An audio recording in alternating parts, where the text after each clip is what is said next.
Hello everybody, I hope you're having a wonderful day and a very happy and fun Halloween. Now today I'm going to be doing something a little bit different than what I've done before on my channel. In the spirit of Halloween, I'm going to be telling you a spooky tale about my experiences I've had living in a haunted house when I was a kid. In theme, I have got my Halloween costume on. This is meant to be King Ghidorah. That's who I'm going as for Halloween. It's just the base, of course, got a mask and wings and things as well. But I am prepared for today's story. So let me begin. So when I was a kid, well, I've lived in a few different houses. I've lived in about 4 houses, but this story takes place in my childhood home, which I lived in all the way through my childhood up until I was 13, up until I think it was 2019 we moved. But this house, it was over in Liverpool, in Notty Ash, West Derby, kind of, and this house, I didn't know at the time as a kid because I didn't have anything to compare it to, but it was not a normal house. It was very strange, it was very ominous, it was very heavy. It just had a kind of heavy, a kind of dark atmosphere to it. That's the best way I can describe it. And it bordered a monastery.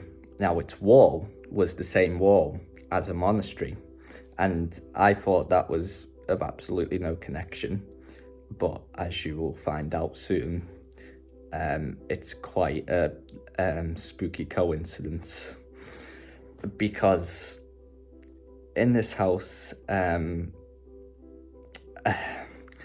I did not have the most pleasant experiences. Now, I don't mean with people, I mean just general things that would happen. Now, these are classic sort of things anybody who has experienced anything paranormal or supernatural or lived in a haunted house themselves, they would often say that they experienced these sort of things as well.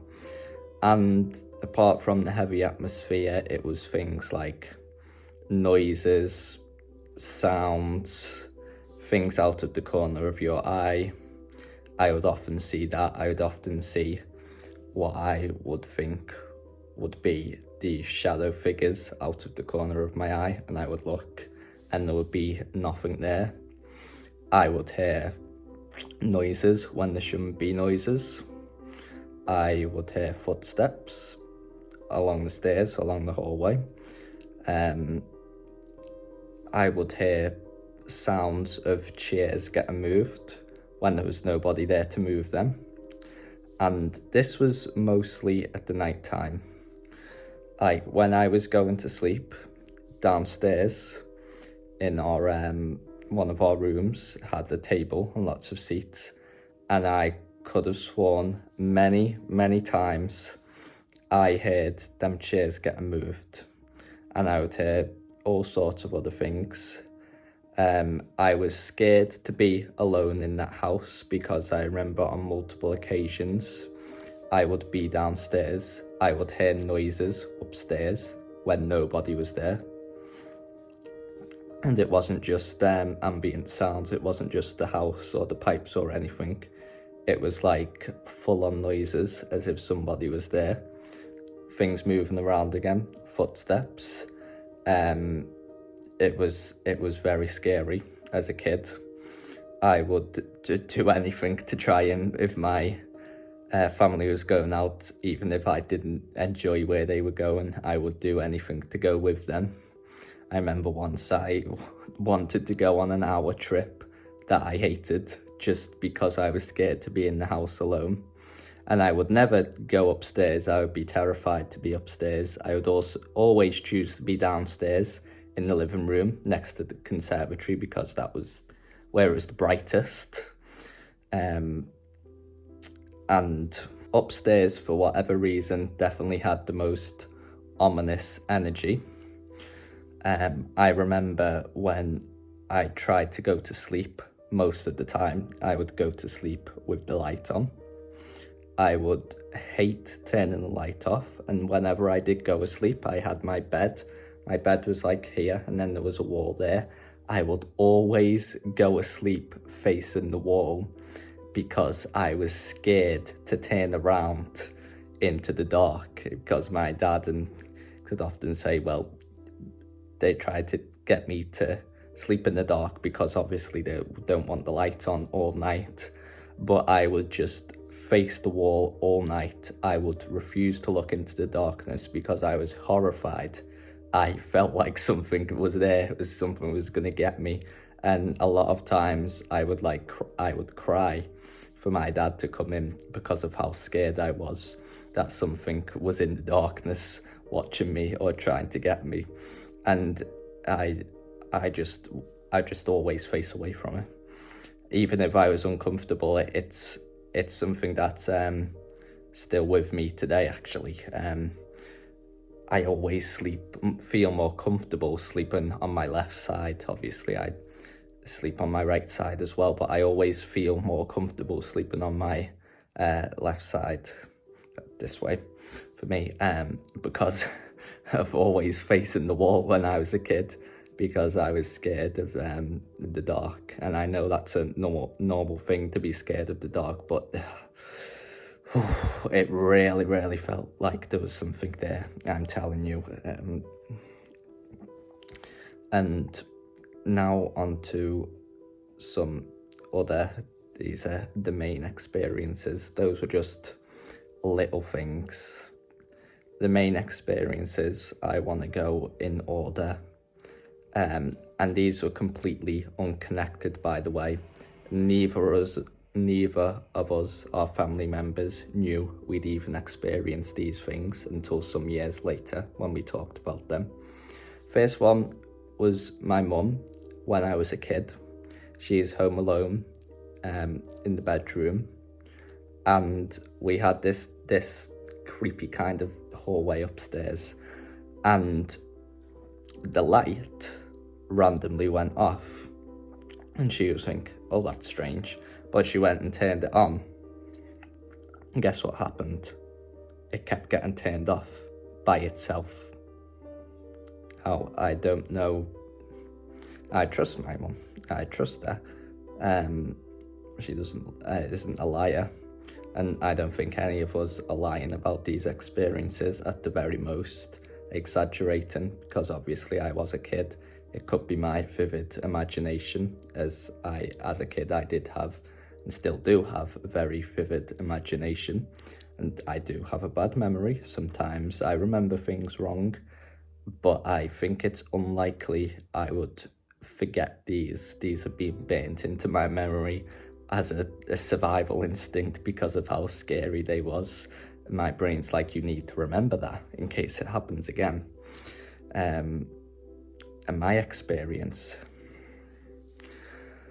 this is what I'm about to tell you. This is possibly the event, the most mysterious and scariest moment and event I have ever experienced in my life, and it is the one thing I have absolutely no explanation for. Some theories, yes, but an explanation, I don't know what to say, apart from just telling you. So, and this is the sequence, this is the lines, this is the sequence I say to everybody, and I will tell you it. So, it was me, my younger brother, and my nan, my older nan on my dad's side, in the house, home alone. Now, them two, my nan and my little brother, they were upstairs. I think my nan was reading my brother a bedtime story. And now, at this age, this wasn't even well, this is relatively long ago. I'm not sure when, maybe around a bit less than a decade ago. Now, when I was a kid, I was an absolute iPad kid. I loved my iPad. I would play on it all the time. You know, Roblox, Minecraft, epic. I would play on it all the time. And I had made the mistake of leaving it downstairs in the kitchen, on the kitchen table. So I go downstairs to get it. And as I turn the corner into the kitchen, I see this tall, black, nun-looking figure. Now, I don't remember the details specifically, only that it was a tall, black figure, seemed to have a hood and some sort of like dressing. I don't remember if it had a face. I don't remember if it was like how physical it looked. I don't remember if it even had legs. I just remember seeing this figure, and it put the absolute fear of God into me. And I grabbed my iPad and I raced upstairs faster than I have ever done in my entire life. That very well might have been faster than Usain Bolt. I'm not sure, but I wouldn't doubt it. That is the absolute fastest I have ever ran in my entire life. I go upstairs, I tell my nan, I tell my brother, and they do not believe me, naturally, because I'm a kid. I was a kid at the time. But I just don't know how to explain that.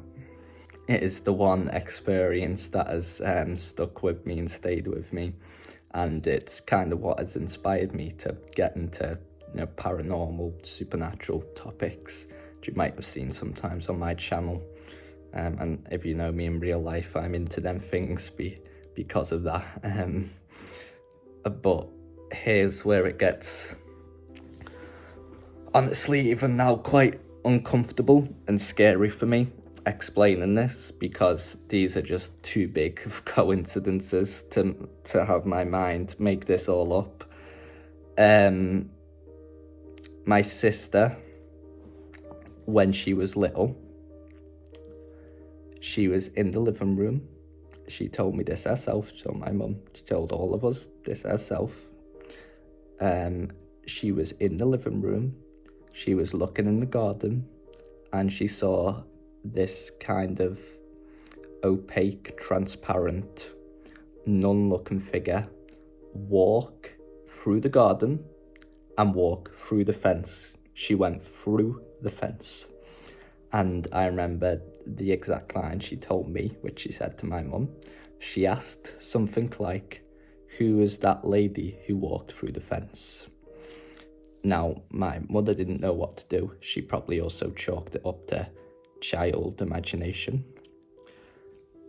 But this was years before my experience. I'm 19, my sister is 25, so this might have been even before I was born.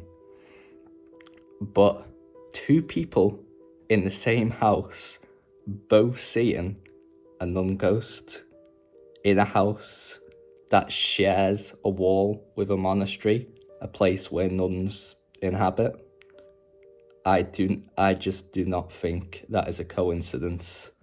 And when she told me this story and I told her my story, we were both absolutely shocked and absolutely terrified, because it's just like, it clicks in a very spooky way. And another more personal experience I want to tell you about. Now, when I was a kid going through high school, I would, naturally in school, my mental health wasn't that good. And I would have these attachments, these hyperfixations to different things. I went through a whole flurry of these different things and communities. And one of them at one point, for quite a while, I think it was year 8, I got into Christianity. I don't anymore, but that's a story for another time. But I got into Christianity for a bit. And when I would have this, one time I was home alone, I'd have this experience where I was getting really scared because I felt like another heaviness, another presence in the house. And naturally I thought, well, these ghosts, these nuns, if they were nuns in their past lives, well, you know what I mean, then they would understand that sort of thing. So I would shout like religious things to them, like God or Jesus or things like that. I would shout that things to them, and believe it or not, the energy, the damp energy, their presence seemed to fade. Not entirely fade, but it seemed to dampen a little bit. Like if there was an actual entity, an actual spirit there, that they actually went away. Now, you can interpret that as you will. Personally, I think these spirits, they're like residue of the people who have passed on, and so they still hold some of their personality and beliefs. Now, some may say that was entirely because of the religious angle, but personally, I don't entirely believe or wholly believe in religion. I believe in lots of other things as well. So if you think that was proof of that religion being real, then fair enough. But I personally think it was because of that previous persons, when they were alive, their beliefs, and me saying that obviously reawakened that in them. But those are all the experiences, personal experiences, I can remember from my point of view and other people's point of view. Now, these are only really me, my sisters and my mothers, my dad and brother and nan, and other people. I have not heard of them having any experiences. I'll have to ask them more about it. This is Halloween after all, so maybe I should sit down with them and ask them. But yeah, with the three people that absolutely believe that house was haunted. Now, even my dad, he doesn't really believe in things like that. And he said one of the reasons for us moving was because he felt the house had like a heavy energy, an ominous vibe. And he didn't really like the house. And that was one of the main reasons for us moving. And when we did move, when we went to Calderstones, let me tell you, that energy was a breath of fresh air. That was a release, because for so long I'd spent it in that like heavy house, and suddenly I was in this new house and it was just different. It felt so much lighter and calmer. There was no heaviness or denseness or ominous energy or any sort of, spirits, you would say. There was none of that. It was just it was just a normal house. And I don't know how to describe it. When I first walked into that house, I was like, sheesh, this is different. This is something else. And that's another thing that makes me believe that my childhood house was haunted. That is pretty much everything I have to share. Take that what you will, but looking back, that is those are some pretty big coincidences, and that is very spooky, very scary, and one of the most interesting things, multitude of things I have ever experienced. And it's one of the things that has got me interested in these topics, and I will keep exploring these topics. Let me know. I will be really interested to hear if anybody else has had any similar experiences. That would be very different indeed. And any explanations or theories, as I always say, you don't have to believe me. I don't blame you if you don't believe me. I was a kid after all. I have tried to chalk some of these things up to vivid imagination and things, but I do genuinely believe most of what I experienced and what my family experienced was legitimately real, as a real paranormal encounters, and that my childhood house was really haunted by the ghosts of the monastery it was neighbours to. I really do believe that. And let me know what you think. Any thoughts, any theories, any opinions, any stories of your own. It'll be really good to hear, and I hope that was an interesting and spooky tale for this Hallows Eve, and have a wonderful rest of your day. Stay safe, and goodbye for now.